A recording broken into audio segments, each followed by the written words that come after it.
Malegaon police ठाण्याच्या हद्दीत वाहतूक पोलिसांच्या सतर्कतेमुळे चोरीचे एक वाहन पकडण्यात यश आले आहे। मालेगाव ते मेहकर रोडवरील मेहकर बायपास येथे वाहतूक पोलीस अवैध वाहतुकीवर कारवाई करत होते। यावेळी मालेगाव पोलीस स्टेशनचे पोलीस अंमलदार महेश येलगया जाधव आणि उमेश म्हस्के यांना मेहकरकडून एक संशयास्पद 3 चाकी ऑटो क्रमांक MH28T3884 येताना दिसला। वाहतूक अंमलदार महेश जाधव यांनी संशयावरून सदर वाहन थांबवले आणि त्यांच्याकडील ई-चलान मशीनवर वाहनाचा नंबर टाकून तपशील तपासला। या तपासणीत प्रत्यक्षातील वाहन आणि शासकीय रेकॉर्डवरील वाहन यांच्या तपशिलामध्ये मोठी तफावत आढळून आली।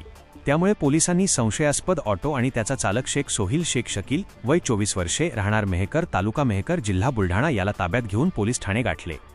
या संशयित वाहनावर कलम 124 मपोका प्रमाणे गुन्हा दाखल करून ते जप्त करण्यात आले आहे।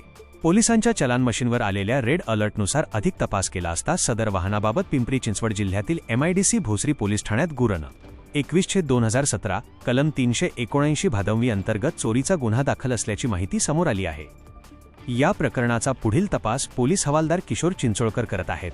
अशाच नवनवीन बातम्यांसाठी चॅनलला सबस्क्राइब करा आणि पाहत रहा MH न्यूज मराठी।